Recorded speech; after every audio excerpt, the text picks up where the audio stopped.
Da Wonder, esse é o Caso Bizarro.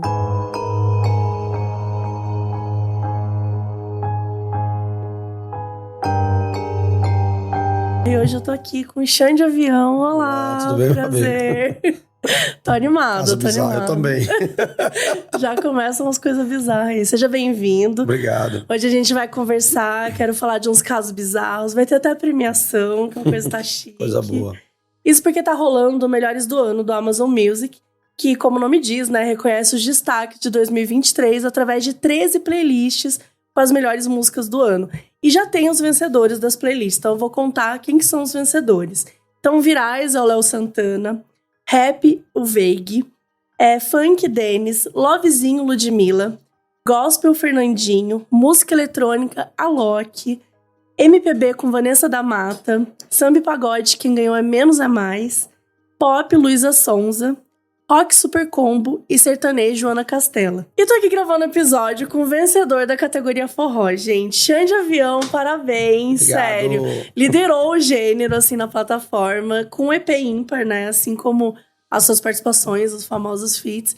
E seria muito legal a gente ver toda essa galera cantando. Fica aí a dica pra Amazon Music, entendeu? Pra gente fazer um festival. Imaginei tudo colocar misturado. aí. Léo Santana, Veig e Luísa Sonza. Essa é uma E salada uma coisa musical. boa, não. Com certeza. É o Mas Brasil, é isso, né? O O Brasil é é isso. essa mistura maravilhosa. Só que tem o prêmio aqui, gente. Então, bora, produção, me ajuda aí com o prêmio. Pode tirar. Que mistério para esse prêmio. Viu? Vamos dar o prêmio aqui pra você ver. Olha aqui, gente! Sério, pra quem não está vendo, eu vou contar pra você que o prêmio é simplesmente o Xande de Avião Rapaz, que legal. em boneco, em Eu quero tamanho saber real. quem fez, porque, tipo assim, em tamanho real não, porque aqui eu tô com 2 metros de altura. Léo Santana, aí, ó. Sou eu aqui, viu? Gente, tá Pai, que muito legal, legal. cara. Muito legal. Perfeito, obrigado. Igualzinho, né? Ficou com mais cabelo, né? Mais magro, mais alto. Aqui vai ser meu foco. Eu vou ficar assim. Aguarda, gente. Obrigado, Gente, Amazon. Tamo junto. Muito legal. Vai ficar aqui em cima. Não, lindo. vamos deixar aqui, né? Vamos deixar aqui já pra exibir. Rapaz, ficou perfeito. Parabéns, gente. Obrigado. Que sucesso, hein? Como é que você se sente aí com... Aliás, eu tava até pesquisando um pouco sobre a sua carreira, eu já conheço, mas fui pesquisar pra entender um pouco mais a fundo. Teve uma época que eu fiquei insuportável, que eu só cantava Coração. Gente, eu fiquei viciada nessa música. Ela é de início dos 2000, né? 2002. 2002, meu Deus, faz tempo. Faz tempo. E como é que você sente? Porque, cara, a gente tá em 2023, você continua entregando hit. Não é que você tá vivendo dos seus hits antes, você continua entregando hit. Como é que é isso? Você tocou num fato importante, assim, depois de 20 anos você conseguir fazer isso ainda, né? Conseguir ser lembrado. Quando eu comecei a cantar forró, em 2002, eu canto desde os 14 anos, trabalho em banda desde os 14, mas só vim trabalhar profissionalmente no Aviões Forró em 2002. E minha primeira música que estourou foi Coração, que você falou aí. Sim. E assim, todo ano aparece uma banda nova, aparece um cantor novo, não só no forró, mas em qualquer estilo. E você ser lembrado depois de 20 anos e ser citado ainda até hoje, porque quando se fala no forró no Brasil, modéstia à parte falando, tem que se falar de Aviões de Forró. Sim. Né? Desde o tempo que era eu e a Sol, que a gente cantava juntos e cada um seguiu sua carreira. Estamos bem, graças a Deus. E que todo mundo achava que vocês eram casados. Todo mundo achava, até eu achava às vezes. Até eu achava, porque a gente convivia 24 horas por dia. Todo mundo achava que eu era marido da Sol. Não deixa de ser casamento, Tem né? até um caso bizarro, que uma vez eu tava viajando, eu tava aqui em São Paulo até. Eu tava com minha esposa, com a Isabelle, e no shopping, eu tava passeando no shopping com minha esposa, e uma fã pegou pelo meu braço. Eu vou falar pra Sol, a gente tá traindo ela, seu vagabundo. Gente! A minha mulher, eu sou mulher dele, a gente tem filhos. Não, você é casada com a... E o pessoal botou isso na cabeça, mas enfim... É muito legal você chegar com essa idade que eu vou fazer 42, com a cabeça de 20 ainda, e ser lembrado, tá junto dessa galera jovem. Eu acho que eu me dei o luxo de não ter medo de ser ultrapassado. Eu acho que isso que mais me deixa junto dessa galera jovem. Tá junto do Matheus Fernandes, do João Gomes, do Zé Vaqueiro, do Natan, que são os jovens que me dão força pra estar aqui até hoje. Então, pra mim, é uma honra poder ser lembrado depois de 21 anos de carreira ainda como cantor de forró, tá na atualidade, tá junto com a galera jovem, então isso pra mim é muito bom, graças a Deus. Ai, que legal saber. E é uma galera também que... Porque, assim, o gênero ele vai evoluindo também, Isso. né? Hoje tem muito piseiro, que a gente vê que virou esse grande sucesso, que eu nem Demais. entendia direito, assim, que eu falo... Pra mim, o piseiro e o forró era a mesma coisa. Mas e aí... né? Assim, o piseiro é um derivado do forró. Assim, quando começou a surgir o piseiro, eu acho que o piseiro ganhou uma notoriedade na pandemia. quando a gente se trancou em casa, que não podia sair pra nada, e que começou as lives, foi que o pessoal que estava em casa começou a ver que o piseiro é bom também, é legal também. Sim. Porque o piseiro é feito, assim, a maioria dos piseiros é só, só teclado. É um forró mais eletrônico do que o nosso. O nosso ainda tem bateria, que é mais acústico, tem baixo, tem guitarra. E quando surgiu o Barões da Pisadinha, que foi uma febre mundial, digamos assim, o piseiro ganhou notoriedade, aí veio Vitor Fernandes, veio Tarcísio do Acordeon, veio João Gomes, veio toda essa leva, veio Zé Vaqueiro, veio Mário Fernandes, a Mário Fernandes hoje é banda, mas veio também do piseiro. Mas o piseiro é nada mais que um forró eletrônico, então é derivado do forró, como a gente também derivou do zabumba, do triângulo. Então, alguns cantores, que eu não vou falar o nome aqui, que é um caso bizarro também, ficaram com medo do, o piseiro vai dominar tudo. Galera, é um derivado nosso. Sim. É um derivado do nosso ritmo. Vem do Nordeste, tem sanfona, leva o nosso nome, então deixa essa galera fazer sucesso também, que pra nós também é bom. E o que é que eu fiz? Eu juntei tudo, forró com piseiro e tá aí, tá todo mundo junto. Tá todo mundo junto. E é bom, né? A gente mora num país que a gente tem muita coisa misturada, a gente é muito misturado, as culturas, a linguagem, então acho que a música é um pouco disso também, né? Desses elementos. E bom, galera, é o seguinte, o Xande, ele já venceu esse prêmio, mas vocês podem ir no aplicativo Amazon Music e ouvir a playlist Melhores de 2023. Por favor. E, né, por favor. E mais, vocês podem votar no Xande pra ser o melhor dos melhores 2023. Eu quero, Olha que chique. Eu quero. Olha que chique. Então, Xande, aproveita esse momento e pede aí voto pros seus fãs. Por favor, galera, vamos lá, vota muito. Assim, eu não sou melhor do que o Léo Santana na altura, mas eu sou mais bonito. Tô brincando. Tô brincando. Vota muito lá que eu quero ser o melhor do melhor. Por favor, gente, me ajuda aí que eu vou ganhar uma estátua tamanho real agora. É verdade, isso que eu ia perguntar, gente. Porque se com o Melhores você já ganhou, né? Rapaz, tá muito lindo. Essa estátua. Eu acho que o melhor dos melhores merece uma estátua de tamanho real. Vota muito aí, minha galera. Então, vota bastante, galera. E bora conversar agora sobre casos bizarros. Então, vamos conversar um pouco. Tem um quadro do programa do Caso Bizarro que se chama Monstros de Infância. São os medos que a gente tem quando a gente era criança. Já teve de tudo aqui. Já teve chupacabras, o próprio ET de Varginha, alguns programas do Gugu, né? Porque naquela época o Gugu mostrava cada coisa, mostrava domingo, as lendas urbanas, meio-dia. Era, né, a loira do banheiro, o cadeirudo, né, da novela, que ele é um grande monstro de infância da galera. E eu vi que você já morou em Exu, né, em Pernambuco, que é a terra do Luiz Gonzaga.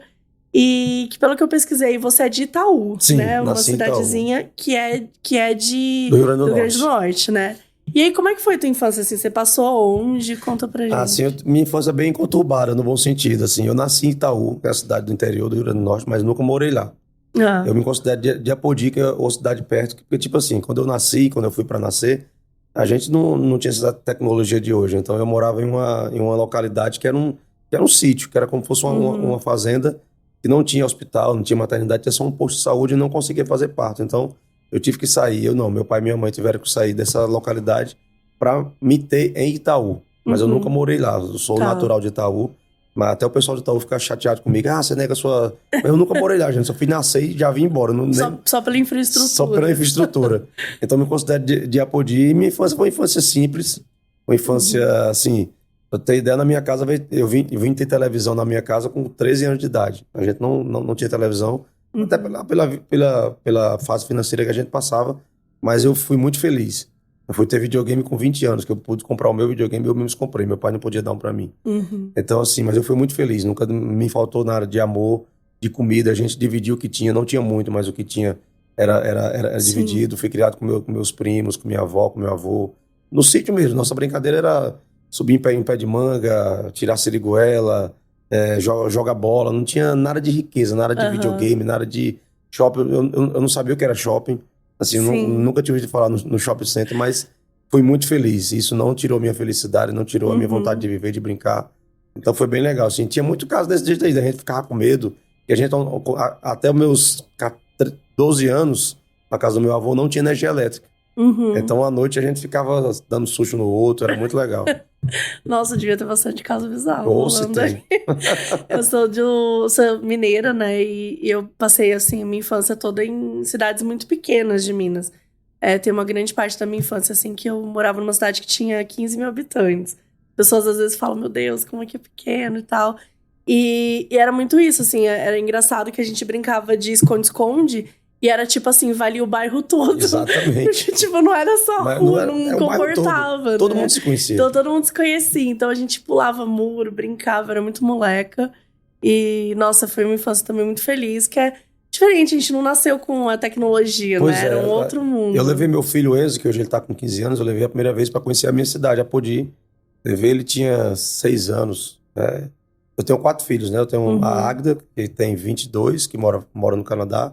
Tenho um filho que tem 20, que é o Águida. Tenho o Enzo. São 2 casamentos, né? Do meu primeiro casamento e do segundo. O Enzo e a Isabela. E eu levei o Enzo para conhecer a minha cidade. E ele chegou na cidade, ficou olhando, aí ele disse: pai, onde é o shopping aqui? Eu falei: filho, aqui não tem shopping. Ele disse: não tem shopping?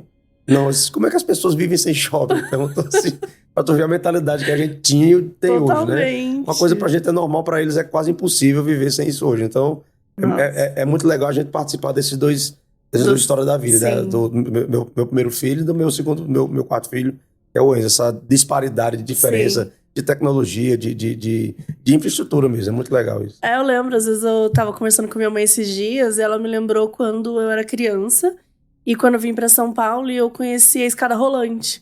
Aí eu ficava subindo e descendo. É o nosso parque de diversões. Era a minha diversão, porque eu nunca tinha visto aquilo. Eu falava, meu Deus, nossa, que doido, a gente fica parado e vai chegar no lugar. E a gente era feliz e não sabia. Exatamente. E aí você foi pra Exu quando? Com quantos anos? Sim. Meu pai trabalhava numa construtora de fazer pistas, fazer BRs, pistas e rodagens. E sempre quando a empresa se mudava, ele tinha que ir junto, e a gente ia junto. Então, eu morei em Exu dos meus 6 aos 7 anos. Foi tipo assim, quando acabava a obra, a gente tinha que se mudar de novo. Então, a obra demorou 1 ano, eu passei 1 ano em Exu. Então, foi aí que eu conheci o Luiz Gonzaga, e eu falo que o culpado de eu estar na música hoje foi Luiz Gonzaga. Você conheceu o Luiz Gonzaga? Conheci o Luiz Gonzaga pessoalmente. Meu pai é o maior fã dele, assim. Meu pai ia pra casa dele, tomava café com ele. Infelizmente, não temos foto para provar isso. Ele tem uma foto com o Luiz Gonzaga, mas ele não me dá. Eu já pedi até para colocar no museu do Luiz Gonzaga lá em Exu, mas meu pai não me dá nem a pau, diz que é para ele. Porque quando ele morrer, você pode pegar e levar, mas eu não dou. E assim, meu pai me levou para ver o Luiz Gonzaga todo domingo, quando o Luiz Gonzaga parou de fazer show, ele já estava muito debilitado, ele acabou a carreira em Exu. Eu não sei se você sabe, mas ele encerrou lá a carreira dele, ficando em casa, me tocando nos bares, tocando para os amigos dele. E um belo domingo, meu pai me levou para ver o Luiz Gonzaga tocar na casa dele. A casa dele é como se fosse a casa do prefeito. No interior, a casa do prefeito não tem porta. Você entra na hora que quiser. E juntava o povo todo da cidade pequena, Exu era menor ainda, para ver ele tocar e contar as coisas dele, contar... Cara, que privilégio. Não, é muito legal. E assim, quando ele me levou, que eu vi aquele som saindo do instrumento, eu não sabia que instrumento era aquele. Eu fiquei maravilhado. Eu falei, como é que o cara tira um som de um negócio desse? Sim. E a partir daquele dia eu fiquei querendo imitar a sanfona, querendo cantar, E comecei a trocar os brinquedos. O que era bola começou a ser sanfona. O que era carrinho passou a ser pandeiro. Então eu falo que meu pai foi o maior culpado, e Luiz Gonzaga, de eu ser cantor hoje. Então eu tive o prazer de sentir a energia do Rei do Baião de perto. Mesmo muito novo, eu lembro daquela divindade tocando pra mim. Então acho que foi o maior incentivador pra eu estar cantando forró hoje, foi Luiz Gonzaga, meu pai. Incrível, te impactou assim totalmente, né? Total. Eu tive o prazer também de conhecer o Dominguinhos. Então, eu acho que da minha geração, eu acho que eu sou um dos poucos que conheceu os meus ídolos, digamos assim. Eu tive o prazer de tocar pra Dominguinhos no São João. Ele estava bem debilitado já, antes da morte dele também. A gente fazia muito show na Bahia, no São João. E teve um problema com a banda dele. E a produção dele veio falar com a gente, comigo, com a Sol cantava comigo ainda, pra gente acompanhar o Dominguinhos, fazer 40 minutos de shows. E quem não sabe tocar as músicas do Dominguinhos? E ele já não tocava mais em pé, tocava sentado. E eu fiquei no palco a noite inteira, assim, os 40 minutos que a gente acompanhou ele, eu fiquei feito um estátua, assim. Eu não tava acreditando que a minha banda, meus músicos, estavam tocando pra Dominguinhos. E quando acabou, ele pegou na minha mão e disse, muito obrigado, Cababom. Eu fiquei olhando assim, Dominguinho, tá me agradecendo o quê? Pelo amor de Deus. Eu era pra estar beijando o pé desse cara aqui. Então, eu posso falar que eu vivi coisas na minha vida, assim, que eu não tenho nem como contar. Acho que Deus foi muito maravilhoso comigo. Ai, que demais. Nossa, não tinha ideia que você tinha conhecido o Luiz Gonzaga e do impacto, né, que isso deve ter sei lá, você não quis ser mais nada. É tipo, você músico e que se dane o resto. Que se dane o resto. Vou dar um jeito de... Vou dar um jeito. E foi bem novo, né, que você começou essa carreira. Eu sempre quis ser cantor e meu pai foi contra. Meu pai me incentivou por osmose, mas meu pai queria, porque, tipo assim, minha mãe e meu pai, eu falo isso sem vergonha nenhuma, são analfabetos, nunca estudaram, né? E eles queriam o contrário pra mim, queria que eu me formasse, ou fosse dentista, ou médico, ou advogado. Era outro pensamento. Naquele tempo você tinha que se formar. Assim, artista sempre deu medo, imagina. Artista vai se fuder. Artista vai se fuder. Então não é profissão. E minha mãe dava força, porque minha mãe tem a veia artística. Minha mãe trabalhou em circo. Tu vê como minha família é louca. O que ela fazia no circo? Ela fazia tudo. Ela cantava, dançava. Ficava naquela coisa para os caras jogar a faca nela. Gente! Ela tem 2 cicatrizes na perna até hoje. Sério, o cara tava meio bêbado, jogou a faca, pegou na perna dela. Gente, olha, um caso bizarro. É um caso bizarro, bem bizarro. Beijo, mãe, te amo. Era detérica quanto isso. Assim, e minha mãe sempre dando força. Não, vai trabalhar. Eu queria trabalhar. Então tinha uma veia artística. Minha mãe canta muito bem. Minha mãe tem uma voz, assim, maravilhosa, fora do comum. Ela não canta, mas a voz dela é maravilhosa. E ela sempre dava força. Você quer que você cantor? Vai ser cantor. Eu queria trabalhar em banda, eu não queria saber se era cantor, ou músico, ou baterista, ou road, ou como o nosso câmera que faz tudo, né? Que faz tudo ele. Eu queria trabalhar com música. Então, eu comecei a enveredar para isso. Então, com 14 anos, lá na minha cidade, em Apodi, eu comecei a trabalhar numa rádio. Eu já fui locutor de rádio também. Só que eu trabalhava na rádio como técnico. Eu já fui road também, já ligava som. E comecei a querer cantar em uma banda que tinha lá. Não era nem banda, a gente chama de esquema, que é só teclado. Você toca em barzinho, churrascaria, aniversário, batizado. Até enterro a gente tocava. E meu pai contra. Brigando comigo, você não vai ser cantor, você não vai trabalhar com banda, tem que se formar, não vai ser vagabundo, eu chamava de vagabundo. E eu trabalhando na banda escondido já. Minha mãe, pode ir, eu seguro aqui as drogas. E meu pai falou assim, tá bom, você quer ser cantor, pois então termina os estudos. Pelo menos segundo grau completo. E eu nunca fui um excelente aluno, mas nunca fiquei em recuperação. Mas sempre estava em escola pública, que é, assim, meu maior orgulho foi ter terminado meu segundo grau em escola pública. A gente não podia pagar uma escola particular, uma escola melhor. E terminei os estudos, aí foi aí que eu entrei mesmo de cabeça na banda, lá na minha cidade. Comecei a cantar em barzinhos e começaram a aparecer pessoas, rapaz, você canta bem, mas você canta legal, você canta diferente, bora trabalhar na minha banda. Começou os convites, só que eu tinha muito medo.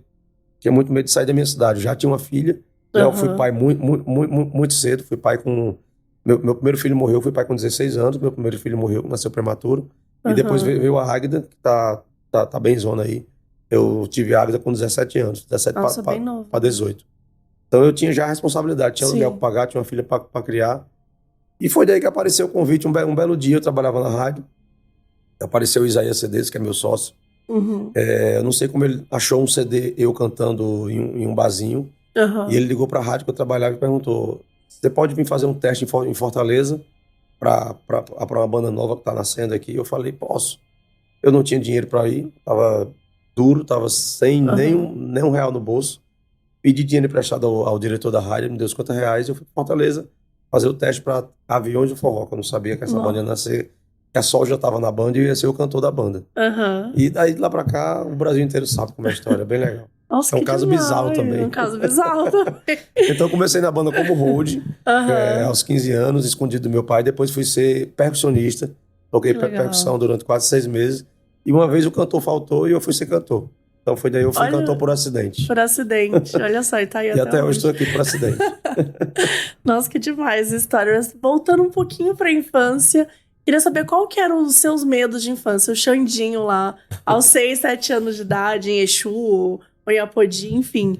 Qual que... Você tinha algum medo, uma lenda, alguma coisa, você lembra? Cara, assim, eu sempre gostei muito de terror. Sou fascinado por filme de terror. Ai, que legal. Sexta-feira 13, Hitchcock. Eu sou fissurado nisso. Então, eu gostava de sentir medo. Eu me desafiava até hoje com Invocação do Mal. Eu gosto de sentir aquele...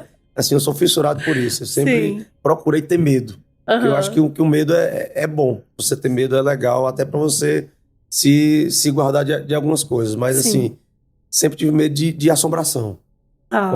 Assim, no interior sempre tem isso. E até depois de grande também, assim, em alguns lugares que a gente anda por aí, tem lendas que a gente, em alguns hotéis que a gente fica, por aí, que é mal assombrado. E realmente acontecem algumas coisas estranhas por onde a gente anda. Tem um hotel lá em Rio Grande do Norte, não vou falar a cidade para o cara não ficar puto comigo, dono do hotel, que sempre acontece alguma coisa estranha nesse hotel. Sempre acontece. Ou porta se abre sozinho, ou tem barulho estranho. Então, você não fica com medo? Fico, mas eu gosto. Eu sou meio que masoquista. Eu gosto. Mas meu maior medo é de assombração, mas é um medo que eu gosto. Assim, de alma penada, de gente que já morreu, essas coisas. Mas nesse hotel já aconteceu coisa com você, então? Já aconteceu coisa. Eu não vi, mas ouvi, arrepio, esse tipo de coisa. Tá. Senti. Entendi, gente. Nossa, eu amo essas histórias porque muita gente manda, assim, caso de hotel. Tem até alguns casos daqui de hotéis que a galera mandou hoje. E é isso, porque eu falo, cara, é um lugar que, tipo, tá passando muita gente. Então sempre mexe comigo caso de hotel e caso de hospital. Porque são lugares que tem muita energia, né? Muita gente passando. Então, eu fico meio fascinada, assim, com esses casos. Eu também. Eu fico pesquisando isso aí. Você gosta de documentário, pesquisa. Eu sou doido. Tá bom que eu vou trazer você mais vezes no Caso Bizarro pra você pode trazer, que eu tenho ouvir as histórias. E, ó, eu fiquei sabendo que você tem aí a maior festa fantasia do Brasil, que é o Fantasy, né? Isso. Todo ano tem um tema, a galera vai fantasiada. Como que é esse festival aí? Esse festival começou há 6 anos, a gente tá indo pro 7º. Assim, a gente fazia o aniversário do Avião de Forró e mudamos o nome para Aviões Fantasy. É uma festa fantasia que começou pequena, começou para 10 mil pessoas lá em Fortaleza. A gente só fizemos lá até hoje. Era uma festa que eu era contra, porque Por quê? eu acho que demanda muito trabalho você ir para uma festa fantasiada, assim. É a fantasia, tem que se maquiar, não é uma festa barata. E a gente vive num país que não é tão... Eu sei que meu ingresso não é barato, eu tenho consciência disso, ainda mais ter a fantasia. E eu quebrei a cara. A festa é um sucesso. Você achava que não ia rolar? Assim. Eu achava que não ia rolar. Eu achava, não, bora fazer, mas não vai dar certo. Mas é difícil fazer vingar uma festa assim? Sim, é difícil. Um festival já é difícil fazer vingar. Um festival com fantasia? Sim, com fantasia. E a gente, no primeiro ano foi sucesso, deu quase 12 mil pessoas.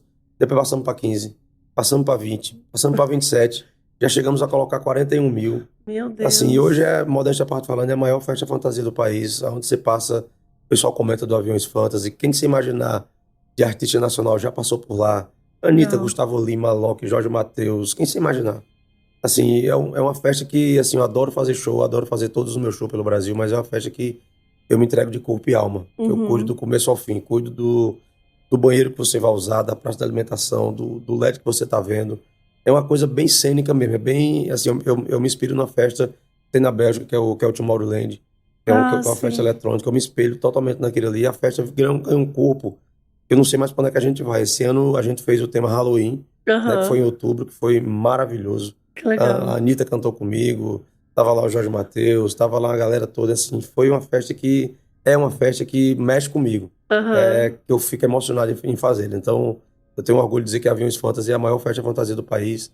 E é muito bom fazer ela, é muito legal. E esse ano foi o ano que todo mundo 100% foi fantasiado. Eu não vi ninguém sem estar fantasiado. Que demais. É em Fortaleza. É em Fortaleza. E já teve algum caso bizarro? Porque, imagino, gente, as fantasias devem ser muito engraçadas. Cara, os casos bizarros que acontecem, geralmente eu fico prestando atenção, é pela manhã, quando eu saio, assim, eu faço um show longo, eu sou a atração que encerra o evento, eu entro entre 3h30, 4 da manhã e vou até 9. Nossa. Eu faço 5 horas de show sem parar. Meu Deus. E o caso bizarro, assim, tem um caso que me marcou, foi o ano de 2019, antes da pandemia. Eu tava saindo 9 da manhã, indo pra casa, e eu vi a fantasia, né? Assim, eu fico imaginando, o cara tava totalmente embriagado, o cara tava fantasiado de padre. E tava beijando a Power Range rosa. Assim, eu fico olhando assim, eu sei que é fantasia, mas é muito legal isso, cara. Não, onde você vai ver um padre beijando a Power Range rosa? Eu falei, meu irmão, que festa massa. Isso era 9 horas da manhã, no sol quente, o cara atracado na Power Range rosa. Eu falei, isso é um Aviões Fantasy. Isso pra mim é bizarro. Mas é muito legal, é muito legal. Isso é muito legal. Todo um cara já acabado, todo sujo, sem sapato, beijando a Power Range rosa. Gente, que encontro, né? Que encontro. E você também faz fantasia? Sim, fantasia, todo ano fantasia. Inclusive, um ano, a coisa que eu sempre quis fazer, eu quis sentir o fantasy de perto. Como é você tá lá embaixo. Sim. E eu fiz uma fantasia de escafandrista, aquele que bota o capacete, que é mergulhador, aquele de antigamente. e saí no meio da galera. Gustavo Lima tava tocando, eu desci e fui pro meio da galera. E a galera sabia que era você? Não, que eu tava com capacete e saí tirando foto com a galera, assim. É muito legal. A energia lá embaixo é muito massa, é muito massa.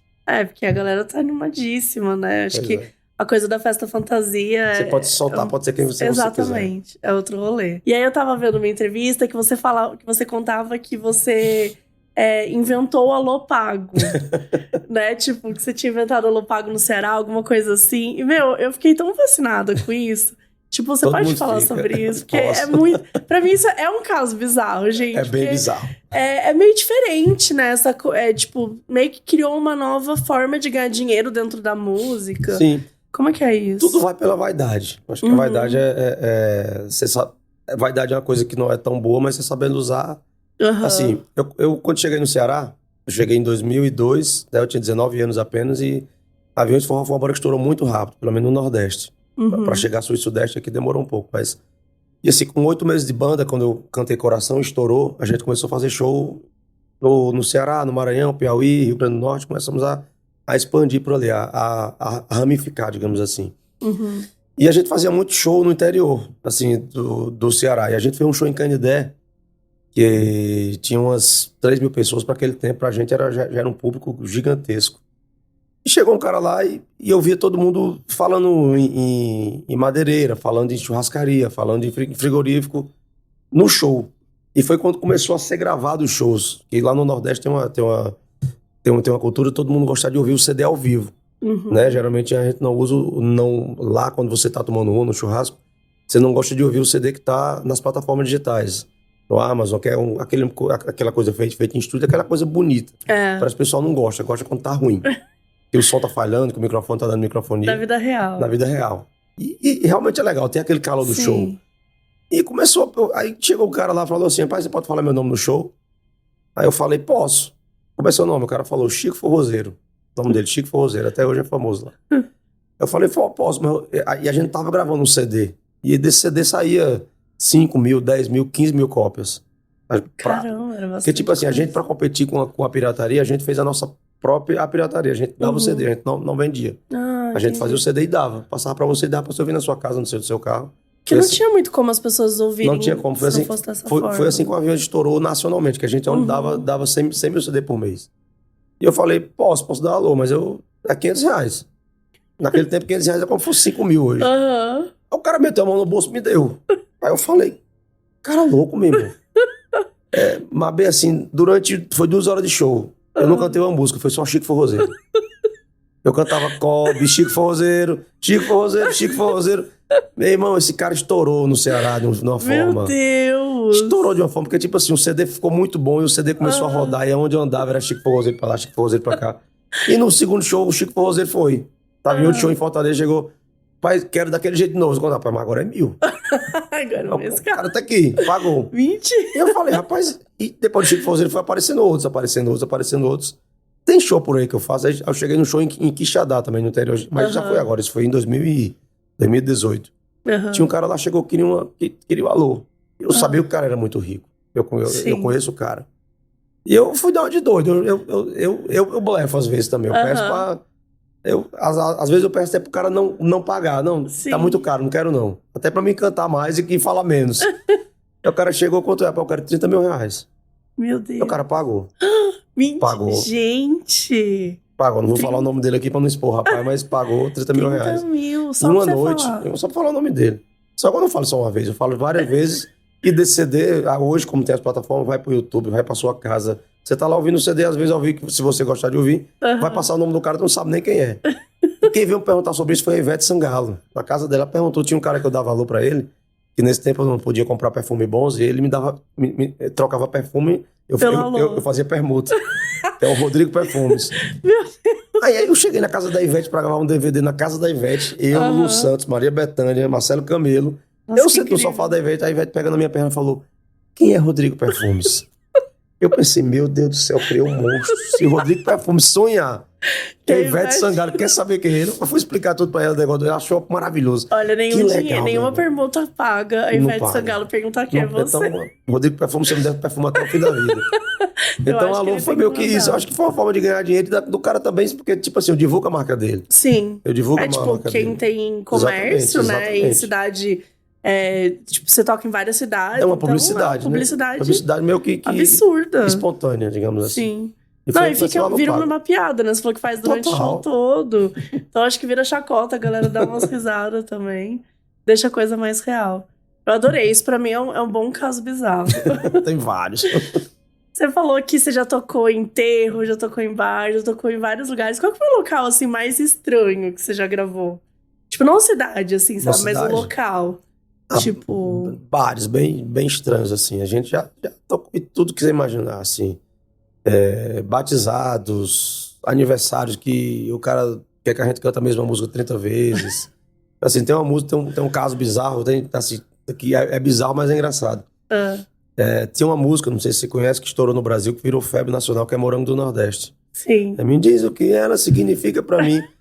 Assim, eu fazia barzinho e fazia até o último cliente sair da mesa. Que o cara pagava, tipo, R$300 pra você cantar 6 horas. Você só tinha uma pequena pausa pra comer alguma coisa. Só uma dúvida, quando você fazia esse barzinho, você cantava só forró ou você cantava vários gêneros? Eu cantava, Tudo. eu canto de tudo, você imaginar. Uhum. Eu sou cantor de forró, adoro forró, mas como eu cantei em banda baile, o que é banda baile lá pra gente? Banda baile tem que cantar tudo. Forró, pagode, achei até em inglês eu canto sem saber cantar inglês. Até em inglês eu cantava. Uhum. E eu tava nesse bar cantando e já era quase 3 da manhã, eu já tava cantando já quase 4 horas. Meu Já Deus. tinha cantado Morango do Nordeste umas 15 vezes, que a música tava estourada, todo mundo pedia. Uhum. E chegou um bêbado, Uhum. aqueles bêbados Chato. de meme mesmo, aquele bêbado Uhum. chato. Camisa aberta aqui, todo sujo, fedendo já cachaça. Aí chegou e disse, canta Morango do Nordeste pra mim. Aí eu disse, eu já cantei. Ele disse, canta de novo. Eu falei, tá bom. Aí eu cantei. Uhum. Aí acabou, ele tomou a cerveja, ele voltou, canta de novo. Meu Deus. Falou, não, cara, canta de novo. Aí quando foi lá pras 4 da manhã, quando eu não aguentava mais cantar esse Morango do Nordeste, ele chegou e disse, pra terminar, canta Morango do Nordeste pra mim. Eu falei, cara, eu não vou cantar.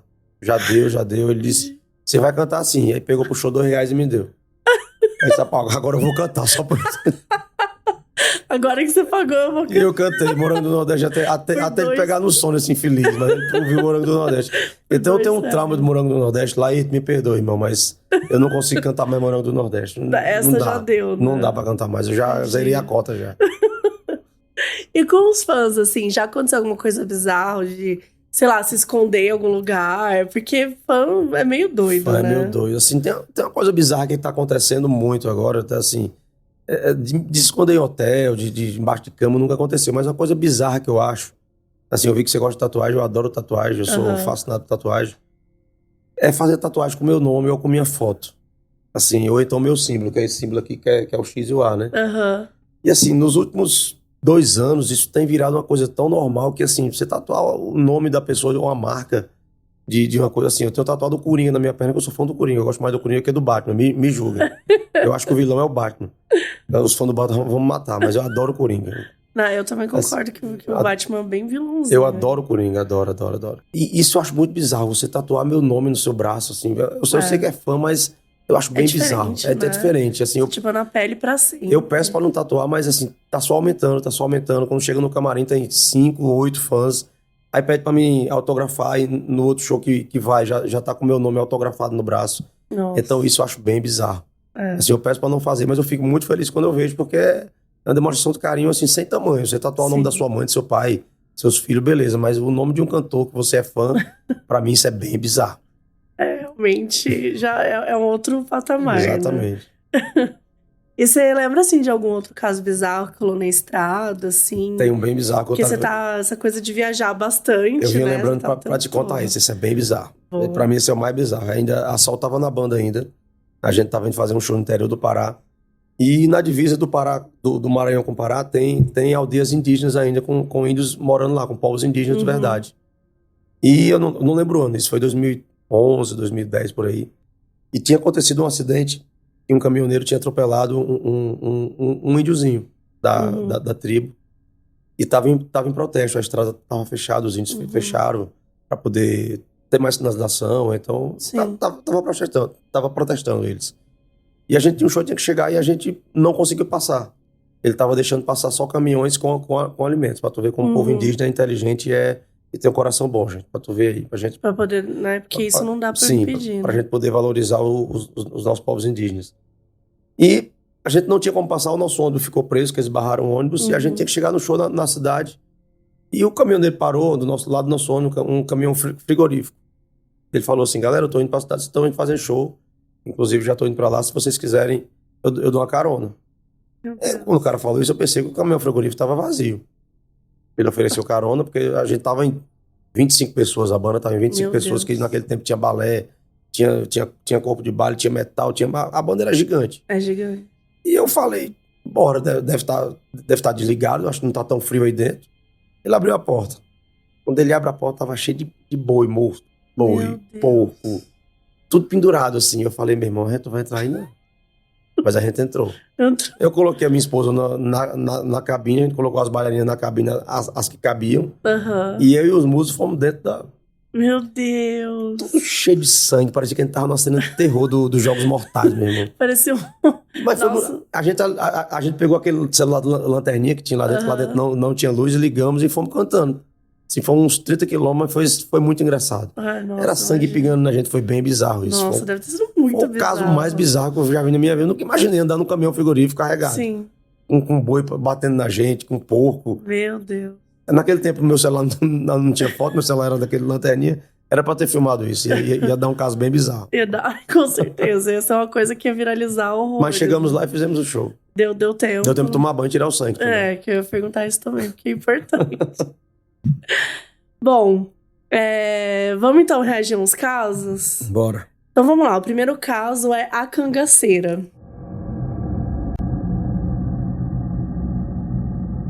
Vamos lá, olá Mabê e Xande, meu nome é Cecília. Vim contar o meu caso bizarro que aconteceu no meio do mato. De onde? Minas Gerais, é claro. Bom, quando eu tinha uns 12 anos, hoje eu tenho 20, estava passando férias na roça da minha avó junto com a minha família. Era noite de lua cheia e os namorados das minhas primas mais velhas começaram a falar de uma moça que eles chamavam de a cangaceira. Uma suposta mulher vestida de branco que andava pelo pasto à noite montado no cavalo. Eles começaram a nos assustar e falaram que como ela era um espírito, né, e a gente tinha falado o nome dela muitas vezes, provavelmente ela ia aparecer aquela noite. Sempre tive medo de espírito e juntando isso com o meu medo de escuro, olhar para o pasto mal iluminado pela lua e ver essa moça, me deu um medo que só quem tava lá para saber.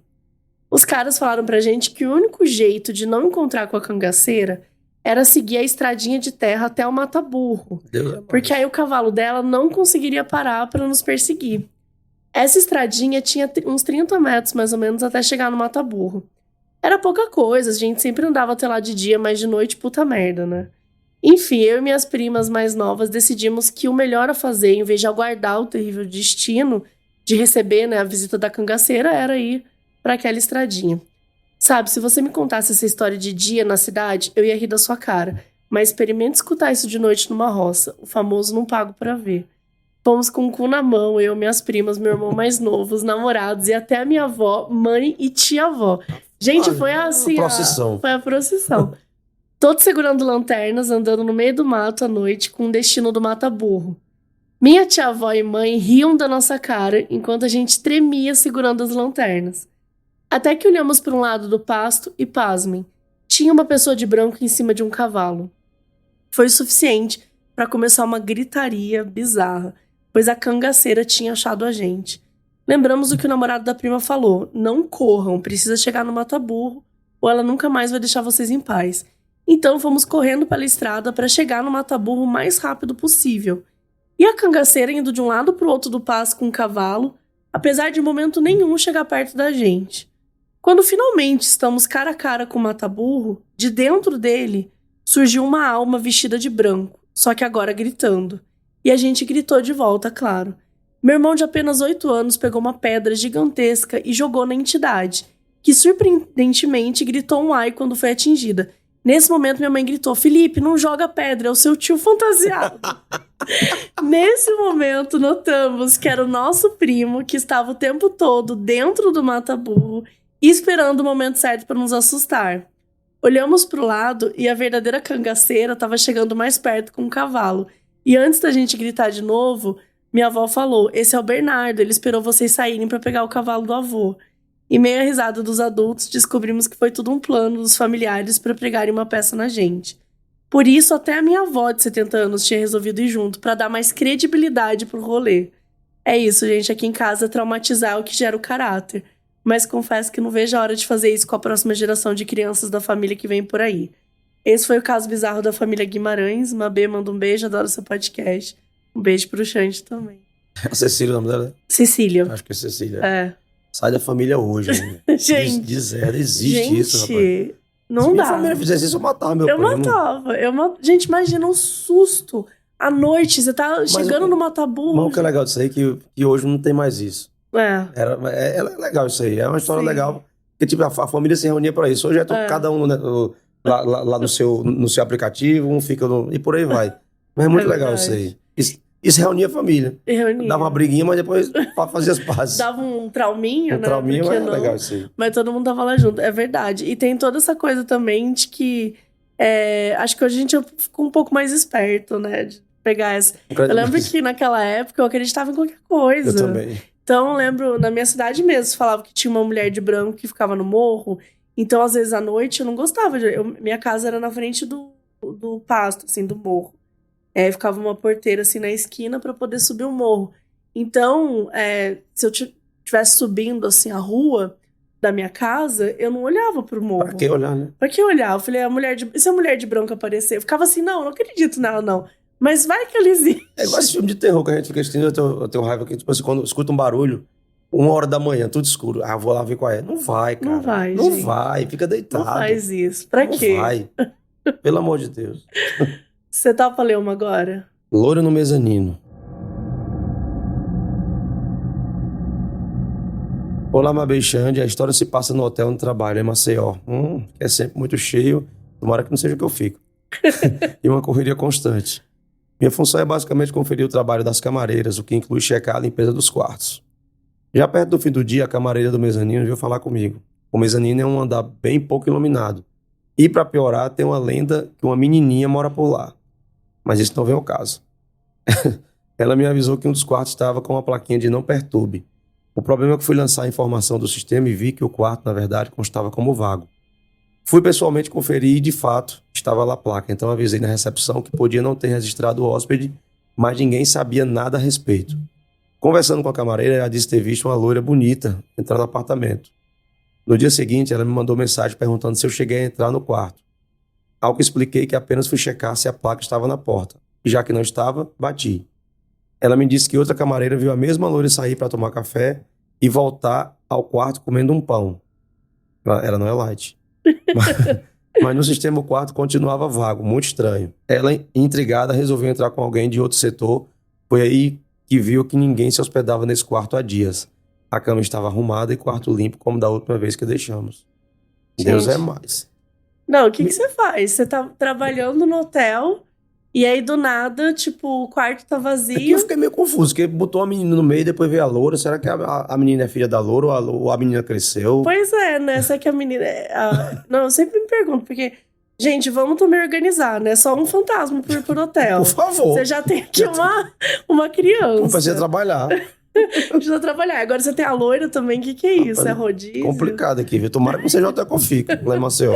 E o que você faz? O que você faria? Se eu não ia lá. Eu não ia. Eu pedi... Pode deixar com você. Ah, é? Eu pedi demissão. Pra quem eu lá? Deixar a loura comer o pão dela lá. Eu acho que assim, a única parte boa é que a pessoa que contou a história, ela não viu a loira. Pelo menos. Porque eu acho que para as camareiras deve ter sido mais assustador.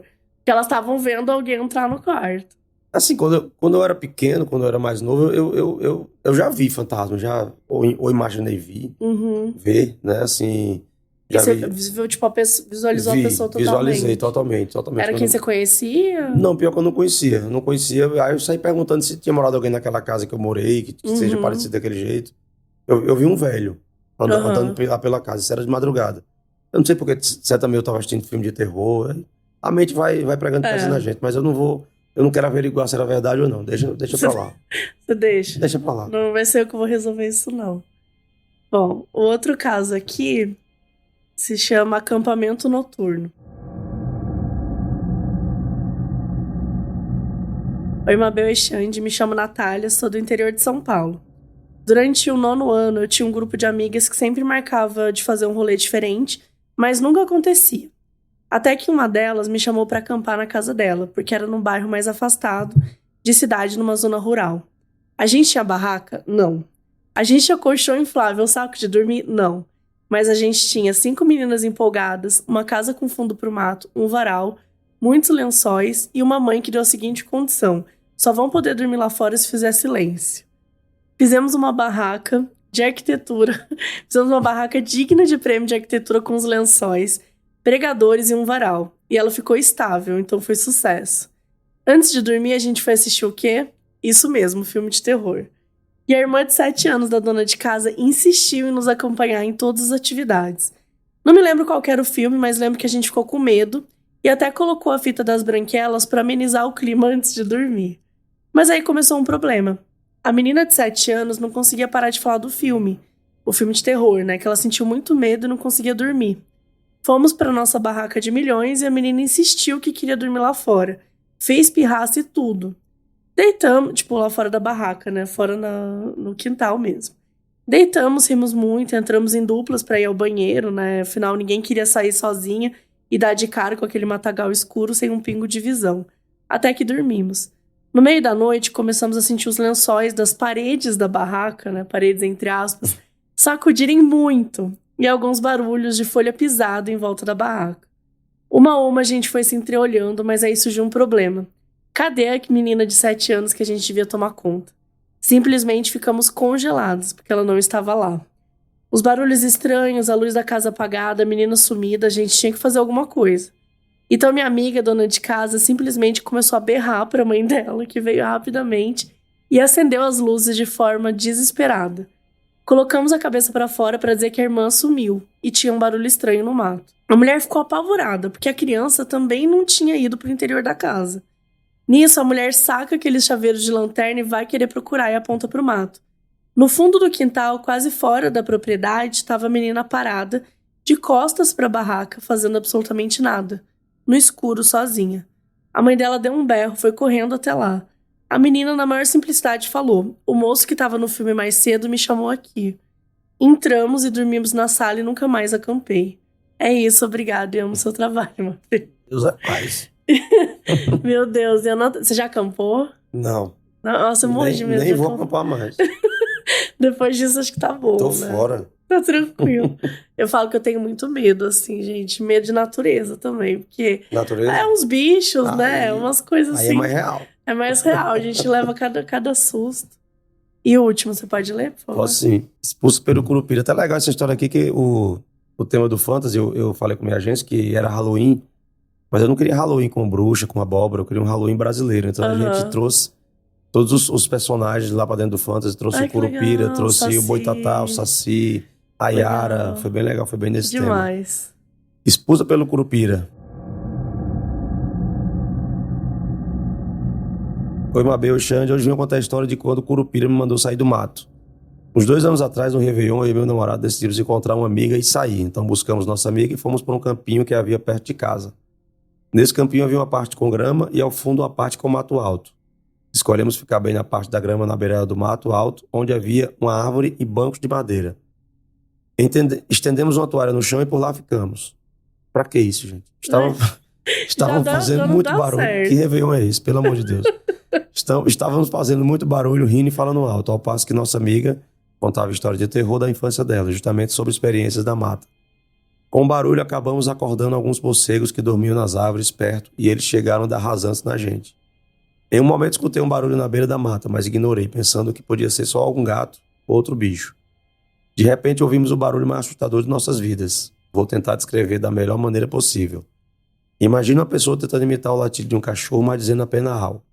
Foi mais ou menos assim, au, au, au. E tá escrito isso aqui, viu, gente? Um som aumentando a cada latido. Não sei explicar, mas era claramente uma voz humana e não de animal. Nós três ficamos paralisados. Nossa amiga disse, fala embaixo. Coloquem o calçado e junte as coisas bem devagar, sem fazer barulho. Vamos levantar e andar devagar, sem virar as costas para a mata. Quando eu mandar, a gente vira e corre pro carro. Boa ideia. Boa ideia. Fizemos exatamente como ela mandou e saímos dirigindo sem rumo, só querendo ir mais longe possível daquele lugar. Nossa amiga contou que provavelmente encontramos um saci ou curupira, pois estávamos incomodando os morcegos do local e ela já havia escutado aquele som nas matas quando era mais nova. Algum dia depois, eu e meu namorado decidimos assistir a série Cidade Invisível. Tem um momento do primeiro episódio em que aparece o curupira e, para o nosso pavor, ele faz o mesmo som que ouvimos naquele dia. Paramos a série na hora e eu não consegui continuar assistindo. E sobrou para o coitado do Marco Pigosi. A maioria dos seres folclóricos, na verdade, são divindades indígenas, por isso acredito muito na existência deles. Hoje em dia eu consigo voltar no campinho sem medo, mas sempre peço licença para entrar, afinal não sou trouxa, né? Tá Gente, certo. Tá certo. E dá medo, né? Eu acho que, assim, do jeito que existe o...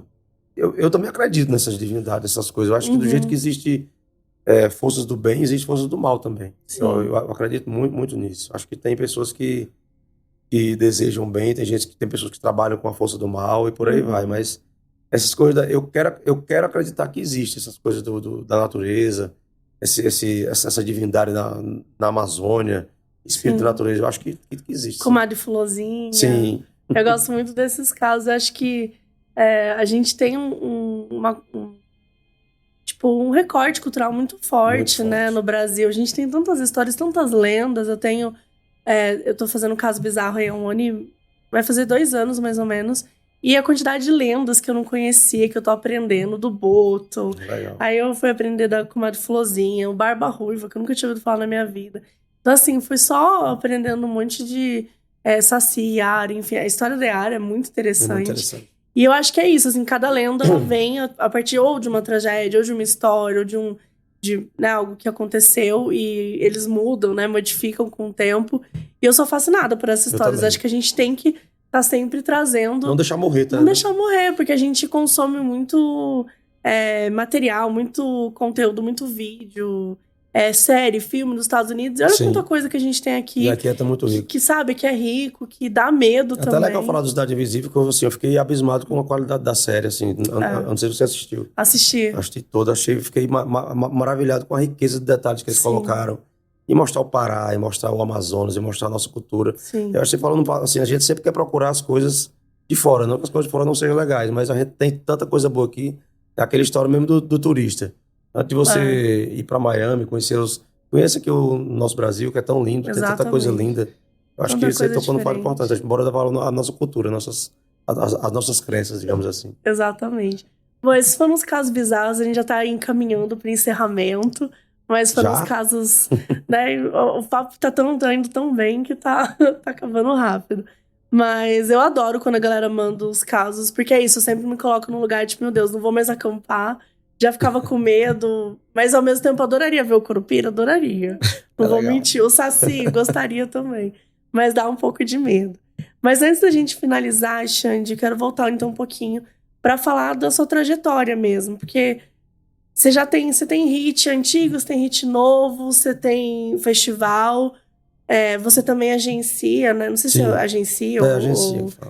Como é que fala? Alguns artistas. Então, você tem uma carreira bem dinâmica. Quais são os seus próximos planos, projetos que você pode contar aí para 2024?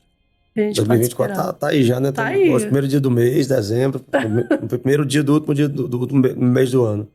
Assim, eu comecei com esse negócio de agenciar artistas, assim, eu sempre queria ajudar as pessoas como me ajudaram quando eu cheguei em Fortaleza a realizar o sonho de viver da música. Quando eu cheguei em Fortaleza, eu não imaginava que ia fazer sucesso. Eu queria trabalhar apenas para poder sustentar a minha filha, a Águida, que eu já tinha ela, estava passando por uma situação dificílima, né? Era casado no tempo, que a mãe dela, depois eu vinha separar.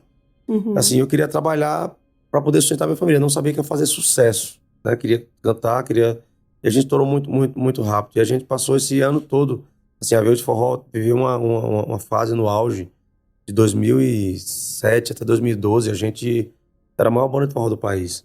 Eu toquei nos 26 nas 26, nos 27 estados do país. Eu rodei o país inteiro com Aviões de Forró. Acho que foi uma das poucas bandas que rodou todos os estados, todas as regiões. Deixa eu só voltar, aproveitar que você falou que estourou rápido e realmente foi, assim, a sua trajetória na música, ela foi desde o início um estouro, assim. Mas eu sempre fico curiosa, como é que é a cabeça? Porque acho que hoje acho que hoje tem mais ferramentas pra ensinar como lidar com isso. Mas quando aconteceu com vocês, sei lá, que as redes sociais estavam bem no início e tal, como é que você descobre que você estourou em outros, tipo assim, é você chegar nos outros estados e ver que eles estão lotados, Isso. ou é tipo alguém te ligar e falar, caralho, tô tocando sua música na minha rádio aqui numa cidade completamente diferente. Era assim, a gente demorava, naquele tempo a gente não tinha internet. Já tinha internet, mas a gente não usava. Não tinha YouTube, não tinha Amazon Music, você não tinha como mandar uma música tão rápido pro Brasil todo ou pro mundo. Hoje você grava uma música aqui, daqui a 10 minutos eu mando pra China, né? A gente estourou na raça, digamos assim, dando CD. A música estourou muito rápido, assim, Coração viralizou no Brasil inteiro. Depois veio o Chupa Que É de Uva, e virou meme nacional, sem ser meme naquele tempo, não existia rede social pra isso. Mas assim, o telefone começou a tocar, a gente estourou no Nordeste inteiro, fizemos 9 estados, e começou a tocar o telefone de São Paulo. Cara, aqui em São Paulo é só o que toca no Brás, na 25 de março, assim, porque aqui tem muito, eu falo que São Paulo é o maior estado nordestino do Brasil. Sim, né? Assim, tem muito nordestino muito aqui. nordestino. E a gente veio a São Paulo a primeira vez em 2005. A gente foi tocar numa casa de show que tinha aqui, que era o meu sonho fazer show lá, que era o Patativa. Assim, cabia 20 mil pessoas. E a gente tocou tava esgotado os ingressos. Caramba. E quando eu e o Sol subimos no palco, assim, eu tinha 21 anos de idade. Nossa. Quando eu subi, que eu vi aquilo ali, eu falei, meu irmão, que loucura é essa? Em Você São não consegue Paulo, nem contar o número de pessoas. Não consigo nem contar, assim. E aí depois a gente fechou em Porto Alegre. Aí começou Brasília, começou Acre, Manaus. Aí começou a fazer isso. Foi aí que a gente estourou.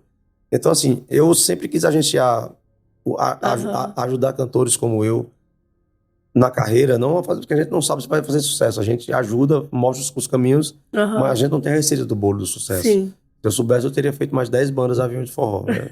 A gente sabe os caminhos por onde não ir, digamos assim, para errar menos, mas a gente não sabe se vai dar certo.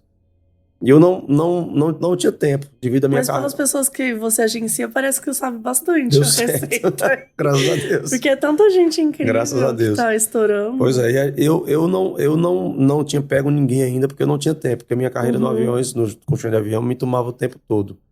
E quando teve a pandemia, eu falo que a pandemia não tem lado bom, a pandemia, mas tem lições, tem aprendizados.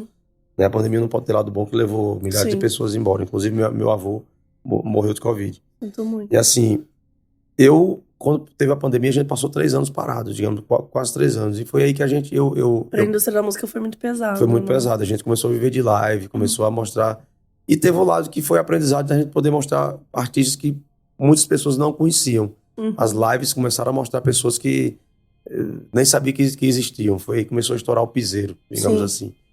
E eu montei uma empresa chamada Vibe, que a gente montou, eu com mais 3 sócios, que hoje tem mais um sócio, que é o Armando.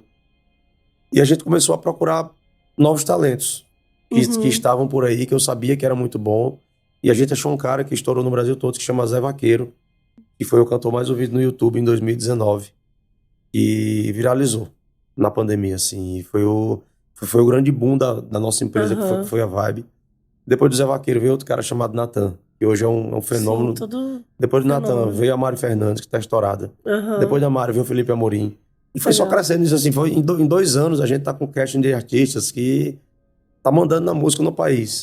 Modéstia à parte falando. Então, e é com muito cuidado. E, assim, cada um lá tem sua área. Tem a parte comercial que vende shows. Tem a parte de a gente fazer os eventos, que é como você fala, que a gente fez um festival chamado Vixe. Que a gente junta os meus cantores de piseiro, que é o Natan, o Zé, tem muita a Mari. troca, né, da galera. Junto com o João Gomes, junto com o Tarcísio. A gente fez esse, que é o maior festival de piseiro do país, que a gente fez aqui em São Paulo, colocamos quase 20 mil pessoas. Caramba. Né, que eu via que todo mundo tinha festival. O rock tem festival, o sertanejo tem festival. E o forró não tinha. Então, por que a gente não se une e faz um festival de forró e foi um sucesso? Com tanto artista estourado. A gente fez o Vixe, que foi sucesso. Então, assim, é muito bom eu poder dar um pouco do que eu sei, dar um pouco do meu conhecimento, não como cantor. Eu não tenho como ensinar ninguém a cantar. Assim, eu só peguei as pérolas, que eram esses cantores, são muito bons, cantam demais. O Zé Vaqueiro é um cantor extraordinário, o Natan, a Mário, o Felipe, a galera toda tá comigo. Eu só mostrei o caminho das pedras, ó, vamos fazer assim, vamos fazer assim. tem que fazer esse evento aqui, tem que tocar esse horário aqui, tem que falar assim. E deu muito certo, graças a Deus, tá todo mundo bem, todo mundo crescendo. Que demais. E eu tô muito feliz.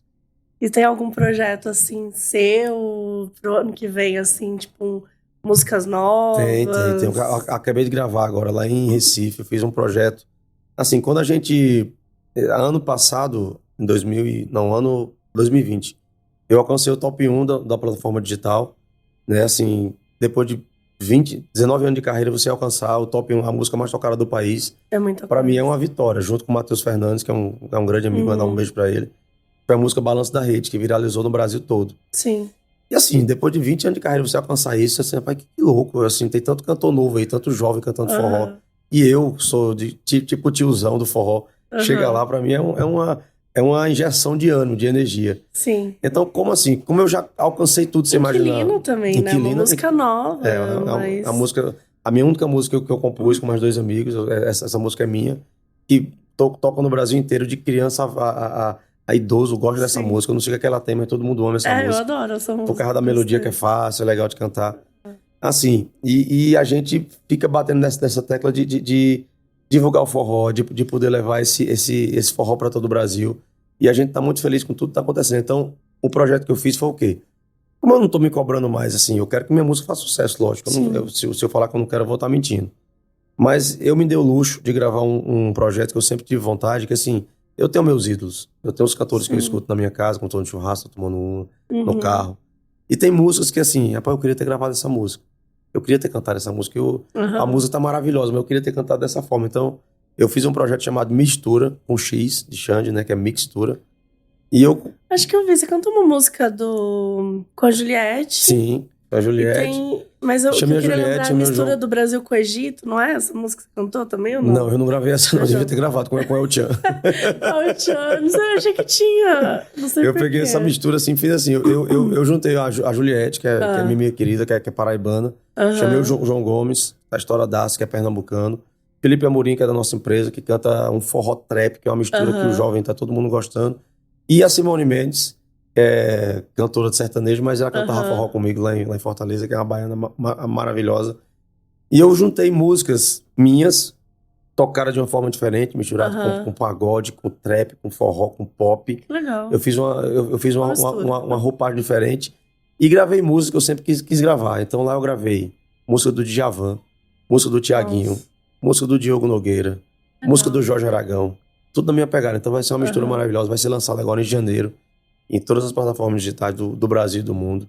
E eu fiquei muito feliz com o resultado. Assim, como eu tô numa fase da minha vida que eu não tô me cobrando mais, tá ali no top 10 das músicas mais tocadas do país, eu me dou o luxo de fazer o que eu gosto, o que eu quero ouvir. E que sei que a galera vai ouvir também, vai querer ouvir. Eu acho que quando você se cobra menos, você erra menos. Quando você tá naquela roda gigante, eu tenho que acertar, tenho que estar no topo.